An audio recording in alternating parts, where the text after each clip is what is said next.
என்ன சாப்பாடு ஆக்க போற? இன்னைக்கு வந்துட்டு சோறு வெடிச்சு உருளைக்கிழங்கு வச்சு நாங்கள் ஃப்ரெண்ட்ஸாக சாப்பிட போகிறோம். எங்களுக்கு தருவீங்களா? எல்லாருக்கும் இருக்கு. வேற என்ன பொரியல்? பப்படம் எதுவும் பொரிக்கலையா? இல்லை, இது அப்படியே லெமன் ரைஸாக கிண்டி சாப்பிடலான்னு இருக்கோம்.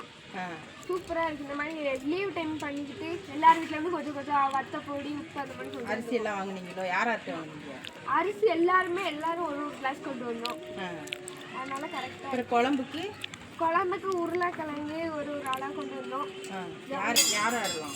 நாங்கள் எல்லாருமே கொண்டு வந்தோம். லியோவை கூப்பிடலையா? லியோ வந்துட்டு தண்ணி குடிக்க போகிறேன், வெயிலாக இருக்குல்ல அப்படின்ட்டு போயிட்டான். சஜி கூப்பிடலையா? எல்லாரும் இனிமேல் தான் கூப்பிடணும் ஒரு ஒருத்தவங்களையா.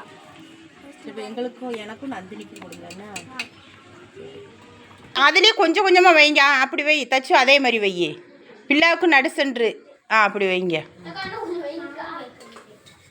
சிச்சுக்கு கொடுங்க. சிச்சுக்கு பாவம், சிச்சுக்கு வேற வந்து நிற்கிது.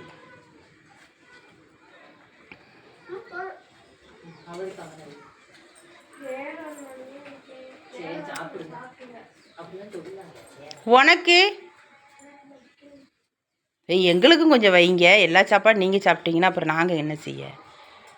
உங்களை நம்பி தான் இன்றைக்கி நாங்கள் மத்தியானம் சாப்பாடு ஆக்காமல் இருக்கோம்.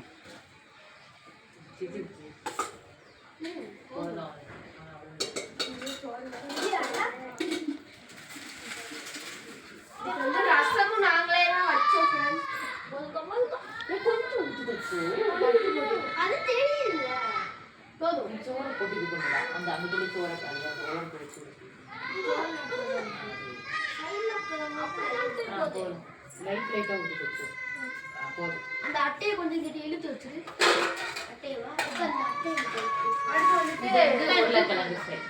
உருளைக்கிழங்கு வந்துட்டு சூப்பரா செஞ்சேன். என்னதெல்லாம் போட்டு செஞ்ச? தச்சு என்னதெல்லாம் போட்ட? உருளைக்கிழங்கு சும்மா வேக வச்சு மஞ்சள் பொடி போட்டு பச்சை பொடி போட்டு கருவேப்பிலை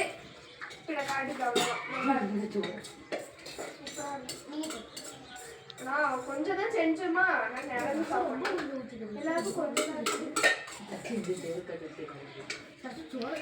எனக்கும் கொஞ்சம் சோறு கொடுங்க. அப்படி எல்லாத்தையுமே எடுத்துக்கிட்டீங்கன்னா என்ன செய்ய?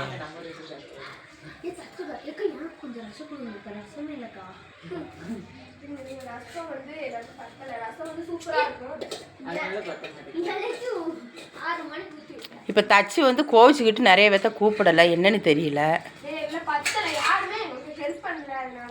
இப்படிலாம் சொல்லலாமா? ஹெல்ப் பண்ணலன்னு சாப்பாடு கொடுக்கும்போதெல்லாம் அப்படிலாம் சொல்லக்கூடாதுல்ல.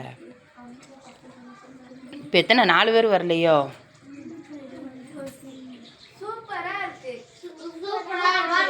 நல்லா இருக்கா? அம்மா எப்படி இருக்கு? சூப்பராக தான் செஞ்சுருக்காங்க சாப்பாடு. இந்த வீடியோ பிடிச்சா லைக் பண்ணி ஷேர் பண்ணி கமெண்ட் பண்ணி சப்ஸ்கிரைப் பண்ணி தேங்க்ஸ் ஃபார் வாட்சிங்.